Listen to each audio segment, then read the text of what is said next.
अन्नदाता। पग पग पर है संग तुम्हारे अन्नदाता।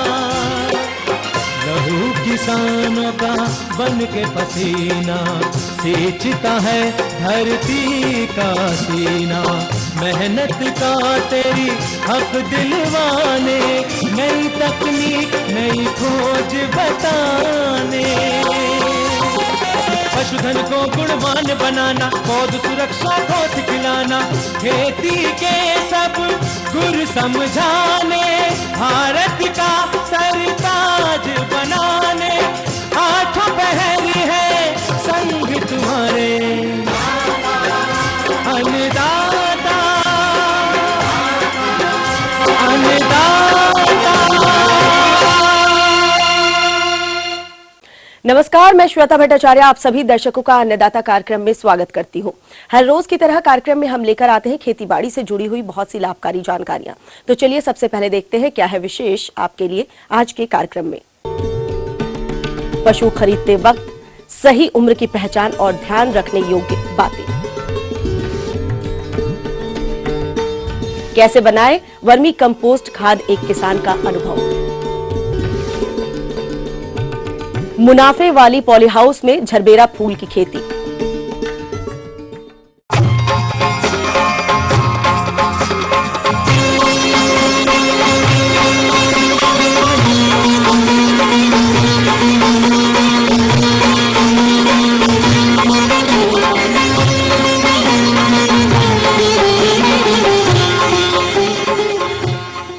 में पशुओं की नस्ल, उम्र और देखरेख का अहम योगदान होता है, क्योंकि इनका पशुओं के उत्पादन पर सीधा प्रभाव पड़ता है। अतः किसान भाइयों, जब भी आप पशु खरीदने जाएं तो कुछ बातों को ध्यान में रखें ताकि आप सही उम्र का पशु खरीद सके।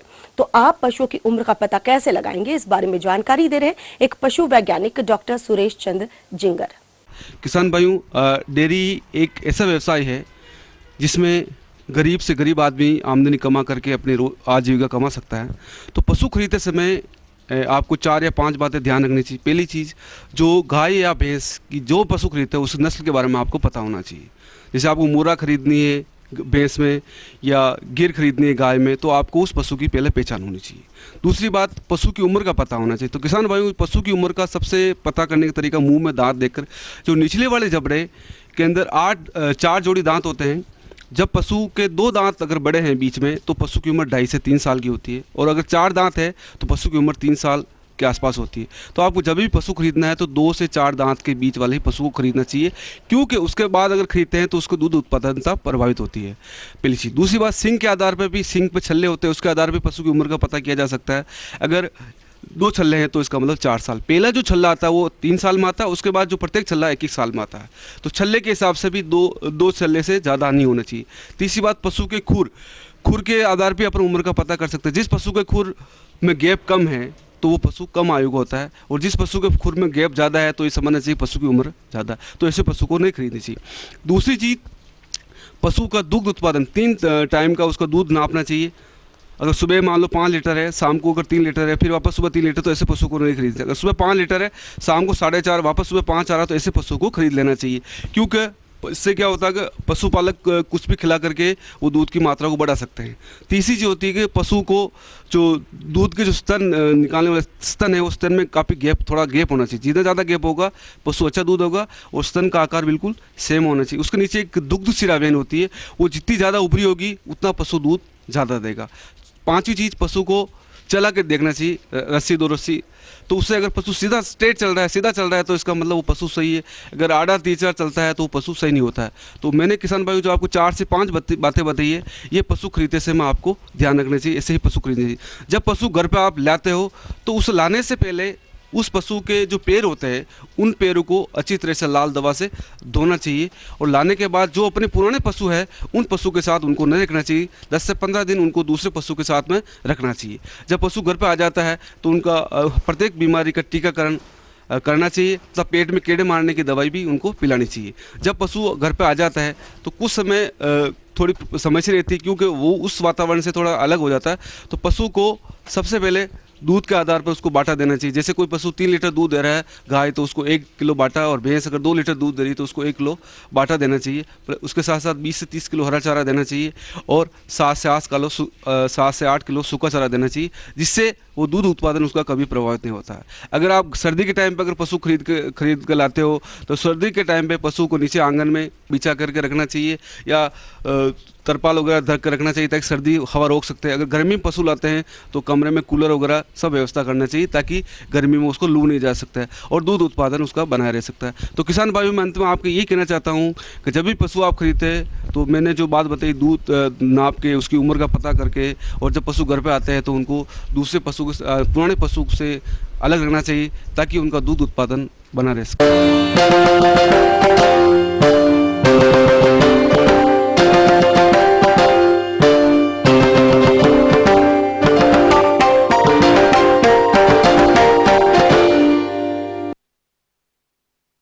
कृषि के क्षेत्र में अपनी फसलों से अधिक पैदावार लेने की चाह में किसान अंधाधुंध रासायनिक उत्पादों का प्रयोग भी करते रहते हैं, जिसके कारण भूमि की उर्वरक शक्ति लगातार कम होती जा रही है।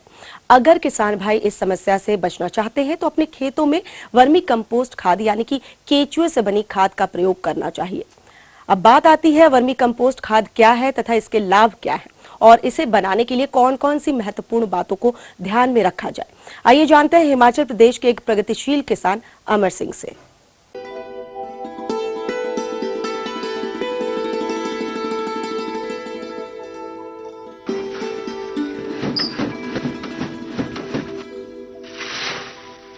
किसान भाइयों नमस्कार, अन्नदाता कार्यक्रम में आपका एक बार फिर से स्वागत है।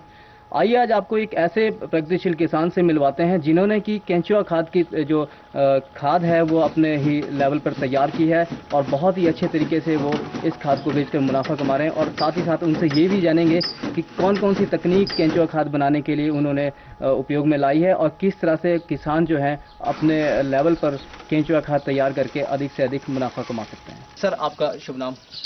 मेरा नाम अमर सिंह है। अमर सिंह जी, हाँ सर, अगर हम बात करें कि आपने यहाँ पे अपने शेड लगाया हुआ है, यहाँ पर आप एक केंचुआ खाद तैयार कर रहे हैं, तो केंचुआ खाद बनाने के लिए हमारे किसान भाई जानना चाहेंगे कि कौन कौन सी तकनीक जो है वो कौन कौन सी आवश्यकताएं हमें पड़ती है। सबसे पहले तो हमें गाय की ज़रूरत होगी। गाय, भैंस, बैल कोई भी हो, ये चाहिए, पशु चाहिए। उसके गोबर होना चाहिए, साथ घास होना चाहिए, घास इससे गोबर तैयार हो सके। फिर गोबर, उसको ताज़ा गोबर चाहिए। ताज़ा गोबर के लिए 10-15 दिन हम अलग रखते हैं। अलग रख के फिर उसके बाद केंचुआ पिट में डालते हैं। केंचुआ पिट में उसको भरने के बाद उसमें केंचुए छोड़े जाते हैं।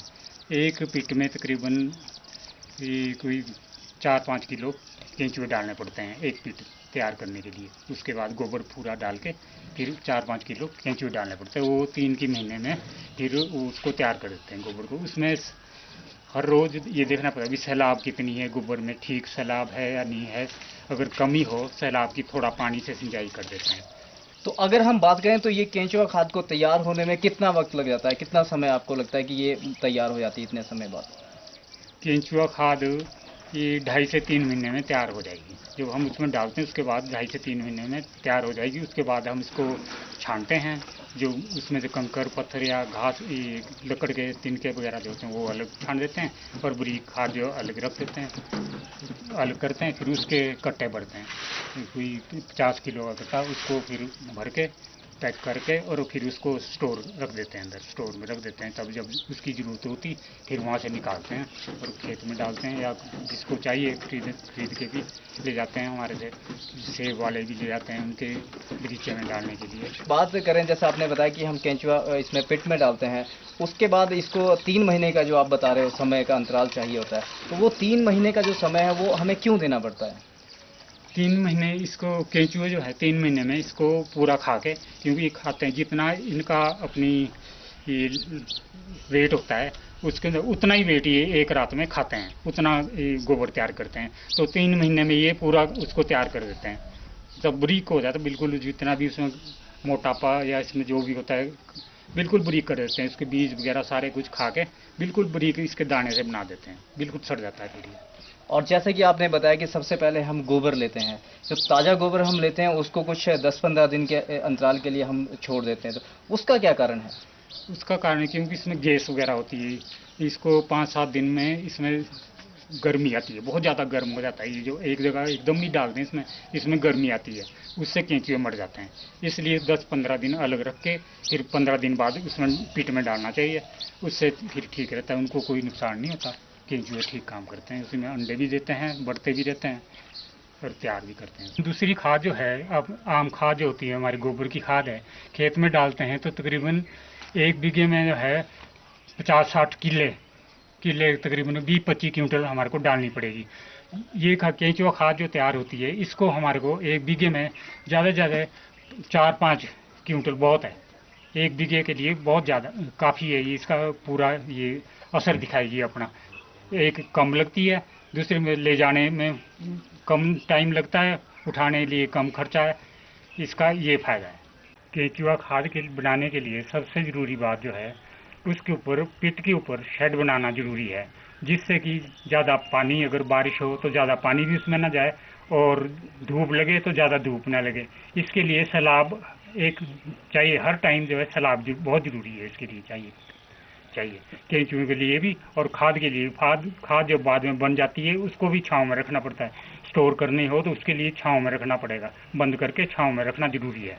अगर वो सूख जाएगी तो वो किसी काम की नहीं रहेगी, उसमें सैलाब होना बहुत ज़रूरी है।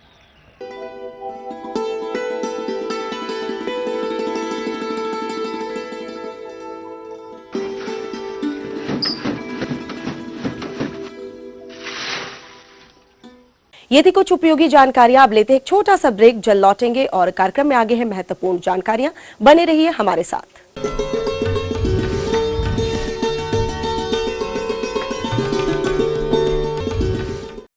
जिंदगी गुजर जाती है लेकिन फाइल आगे नहीं बढ़ती। नल प्यासे हैं, बिल आता है, बिजली नहीं, सड़क भी ढूंढनी पड़ती है। ऐसे होती है नारी की पूजा। कुछ तो सिर्फ मतलब का मसाला खोजते हैं। कब तक सहेंगे और क्यों चुप रहेंगे? रखिए हमारे साथ अपनी बात।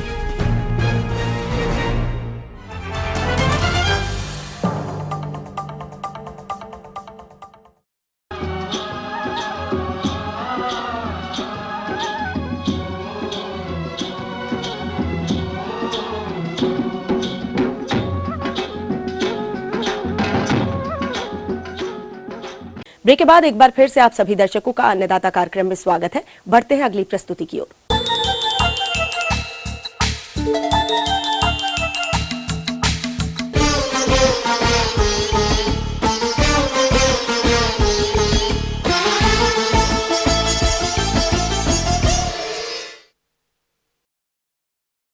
आजकल प्रदेश में किसानों का रुझान फूलों की खेती की तरफ बढ़ रहा है। झरबेरा फूल की खेती के बारे में बात की जाए तो ये अच्छी आय का स्रोत बनता जा रहा है। इसलिए जो किसान भाई पॉली हाउस में झरबेरा फूल की खेती करना चाहते हैं तो उन्हें कुछ महत्वपूर्ण बातों को ध्यान में रखना होगा। इसी विषय के बारे में विस्तृत जानकारी दे रही हैं डॉक्टर यशवंत राव परमार, औद्योगिक एवं वानिकी विश्वविद्यालय नौणी सोलन की एक वैज्ञानिका डॉक्टर पूजा शर्मा। झरबेरा एक बहुत ही महत्वपूर्ण कट फ्लावर क्रॉप है। आजकल हम शादी विवाह किसी भी फंक्शन या पार्टी की बात करेंगे तो मंडपों को सजाना हो तो ये एक ऐसा फूल है जिसका प्रयोग सबसे ज्यादा होता है। उसकी वजह यह भी है कि इसमें फूलों के रंगों में बहुत सारी विविधताएं हैं और साथ ही साथ इसकी शेल्फ लाइफ, जिसको गुलदान आयु कहते हैं, वो भी बहुत ज्यादा। जैसा कि आप देख रहे हैं, झरबेरा एक ऐसा फूल है जिसको खुले में नहीं लगाया जा सकता। किसान भाइयों, इसको लगाने के लिए हमें पॉली हाउस की आवश्यकता होती है। जैसा कि आप देख रहे हैं, यहाँ भी हमने अपने विश्वविद्यालय में पॉली हाउस के अंदर इस फूल की खेती। पॉली हाउस में झरबेरा को लगाने के लिए पॉली हाउस में एक तो शेड नेट का प्रोविजन होना बहुत ज़रूरी है और साथ ही साथ ओवरहेड मिस्टर्स, ह्यूमिडिटी जिसे हम बोलते हैं आर्द्रता, वो भी झरबेरा की कल्टीवेशन के लिए बहुत महत्वपूर्ण है। किसान भाई जब झरबेरा की खेती पॉली हाउस में करेंगे तो दो प्रकार से की जा सकती है। एक तो जमीन पे ऊंची उठी हुई क्यारियां बनाकर, क्यारियों की ऊंचाई लगभग 1 फुट जमीन से ऊपर होनी चाहिए और इसमें हम double row system of planting अपनाते हैं। इसका मतलब 1 मीटर चौड़ाई वाले खेत में 2 लाइनों में ही प्लांटिंग की जाती है और लगभग 20 से 25 सेंटीमीटर पौधे से पौधे की दूरी रखी जाती है। इस प्रकार से भी किसान बहुत अच्छे लाभ उठा सकते हैं। हालांकि एक और तरीका है जिसके द्वारा अगर किसी किसानों के पास बंजर तरह की जमीन है जिससे बहुत अच्छी प्रोडक्शन नहीं आ पाती है, तो वो इस प्रकार के स्टैंड लगाकर, लोहे के स्टैंड बनाकर इसमें गमलों की खेती जरबरा की कर सकते हैं। गमलों द्वारा भी जब जरबरा को उगाया जाता है तो इसमें बहुत अच्छे मुनाफा और बहुत अच्छे स्टेम प्राप्त किए जा सकते हैं। गमलों में जरबरा की खेती करने के लिए मिश्रण भी बहुत महत्वपूर्ण है। इस मिश्रण में गली सड़ी गोबर की खाद और कोकोपीट 50-50%, 50-50% की दर से मिलाई जाती है। इसी समय लगभग 10 ग्राम इसमें NPK का मिश्रण भी मिला दिया जाता है। जरबरा में प्लांटिंग मटेरियल यानी पौधों की बहुत ज़्यादा महत्व है। इस बात को किसान इंश्योर कर लें और सावधानी बरतें कि हमेशा अच्छी कंपनी के पौधों का ही प्रयोग करें। जरबरा के पौधे टिश्यू कल्चर द्वारा पैदा किए जाते हैं और सबसे अच्छी बात इन पौधों की यह है कि ये लगभग 3-3.5 महीने में ही फूल देना आरंभ कर देते हैं। वैसे तो जरबरा की बहुत सारी किस्में उपलब्ध हैं जिसको हमारे किसान भाई अपनी खेती के लिए लगा सकते हैं, परंतु इनमें से गोलियत, सिल्वेस्टर, साल्वाडोर और प्रिमरोज ये बहुत मुख्य किस्में हैं जिनकी मार्केट में डिमांड भी है। बाजार मांग एवं रंगों के अनुसार निम्न प्रकार हैं, जिसमें से इसका चयन कर आप जरबेरा की खेती कर सकते हैं, जो इस प्रकार हैं।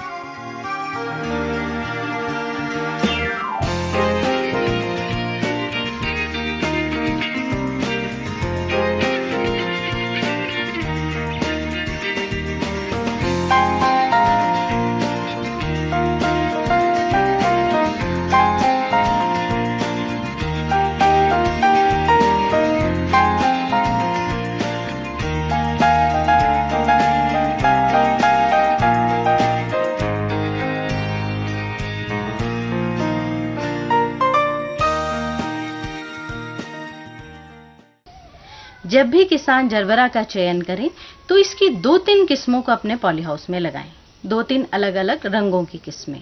और इस बात का भी किसानों को थोड़ी सी जानकारी दे देते हैं कि जब भी हम 2 रंगी किस्म का इस्तेमाल करते हैं, जैसा कि आप देख पा रहे हैं कि जिनका सेंटर काले रंग का होता है और पंखुड़ियां किसी और रंग की, तो इस प्रकार की किस्मों का मार्केट में, बाजार में ज़्यादा अच्छे दाम किसान को मिलते हैं। तो इस प्रकार की किस्म का चयन ज़रूर करें।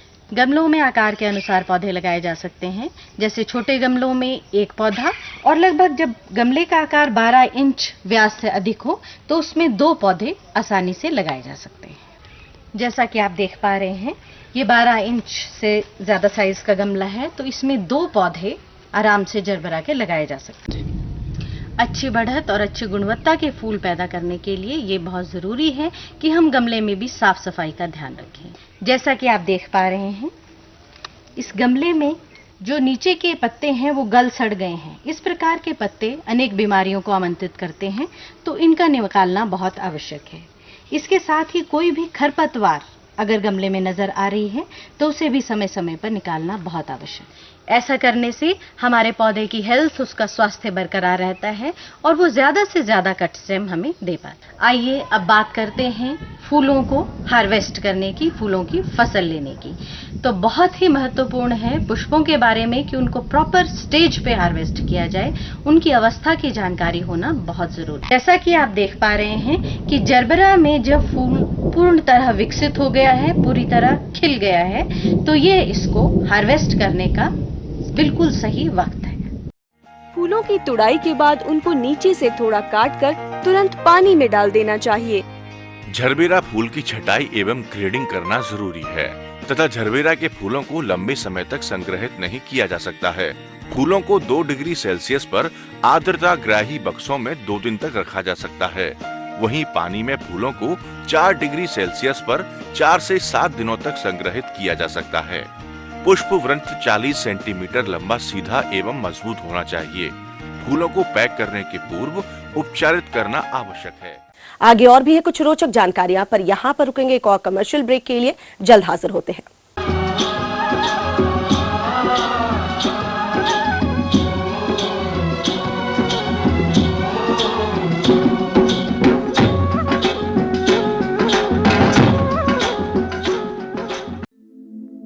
दुनिया के नक्शे पर यह है इंडिया मेरी जान।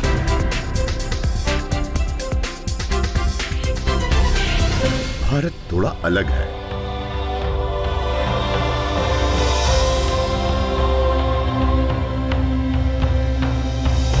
देखा आपने?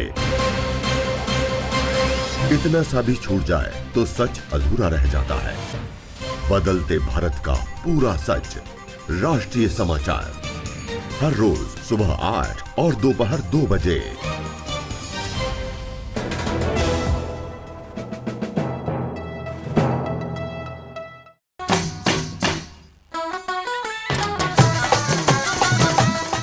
बात हरियाणा की,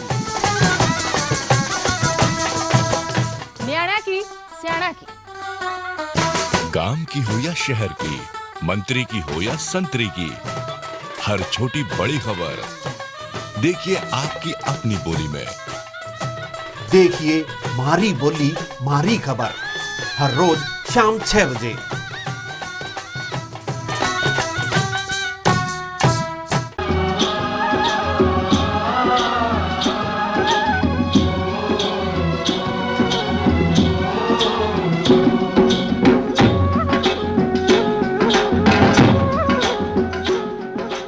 ब्रेक के बाद आप सभी दर्शकों का स्वागत है। चलिए अब रुख करते हैं अगली कड़ी की ओर।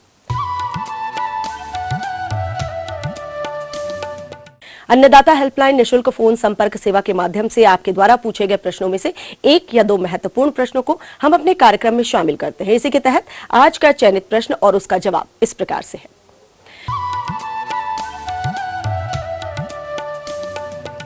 अब प्रश्न यह उठता है कि धान की फसल जिसमें कि नाइट्रोजन काफी मात्रा में प्रयोग किया जाता है, तो उसका हम प्रयोग कब करें? धान का फसल भी यदि उसको जब जब भूख लगे नाइट्रोजन की सिर्फ उसी समय दिया जाए तो कम उर्वरक की मात्रा में उसका ज्यादा फायदा लिया जा सकता है। और उसके लिए एक नई तकनीकी आई है। उस तकनीकी का नाम है कि लीफ कलर चार्ट के आधार पर उसका, यह हमारे हाथ में एक पट्टी आप देख रहे होंगे, यही है लीफ कलर चार्ट। इसमें यदि आप देखिए तो ये 4 सेंटीमीटर और 2.5 सेंटीमीटर आकार का छोटी छोटी इस पर 6 पट्टिकाएं बनी हुई हैं, जिसमें कि ऊपर की जो पट्टी है वो हल्के हरे रंग की कहिए और नीचे वाला काफी गहरे हरे रंग की है। यदि हम इस लीफ कलर चार्ट को देखें तो इसमें इसके बगल में ये नंबर लिखा हुआ है, 1 number, 2 number, 3 number, 4 number, 5 number, 6 number. इसमें से ये 4 नंबर को हम क्रिटिकल वैल्यू कहते हैं। आप जो है क्या कहते हैं, अपने खेत में जाएं और 10 पौधे को सेलेक्ट कर लें। जैसे कि आप यहाँ पर देख रहे होंगे कि इस पेड़ को हमने सेलेक्ट किया है, तो यहाँ पर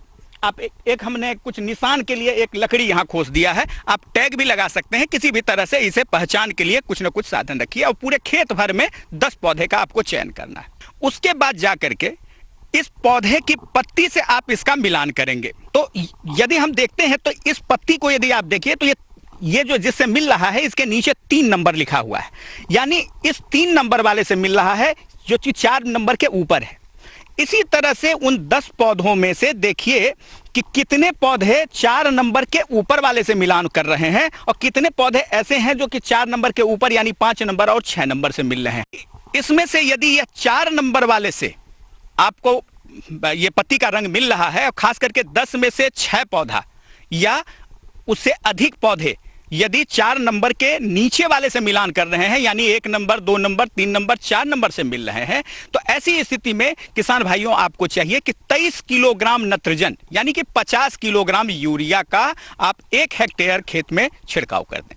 और यह प्रक्रिया आपको हर एक जो है क्या कहते हैं एक इंटरवल पर 7-10 दिन के इंटरवल पर आपको खेत में जा करके यह आपको परीक्षण करना पड़ेगा। और जिस समय आपको ऐसी स्थिति लगती है उस समय आप वही 50 केजी यूरिया यानी 1 बोरी यूरिया का उपरवेशन आप पूरे 1 हेक्टेयर क्षेत्र में कर देंगे। लेकिन यह अभी इसका एक लिमिटेशन है।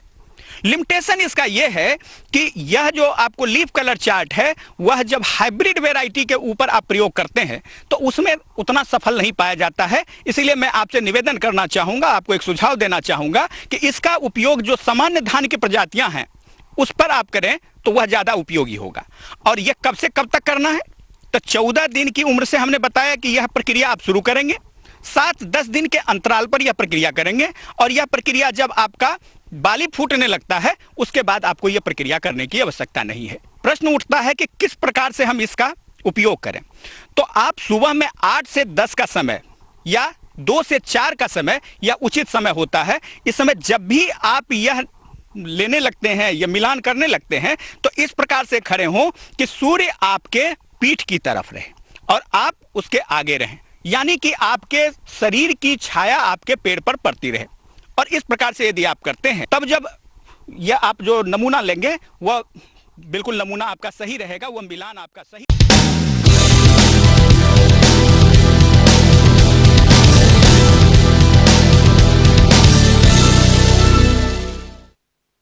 राज्य की विभिन्न मंडियों में कृषि उत्पादों के चढ़ते उतरते बाजार भाव की संक्षिप्त जानकारी इस प्रकार से है।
ये देखते हैं कल दिखाए जाने वाले कार्यक्रम की मुख्य झलकियां।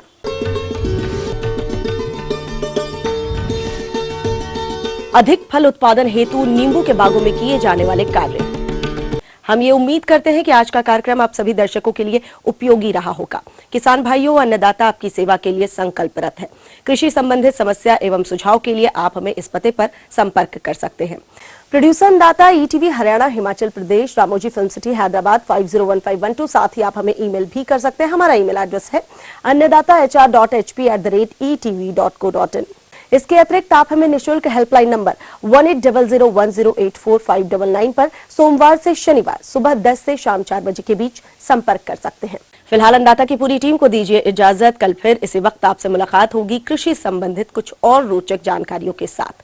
नमस्कार।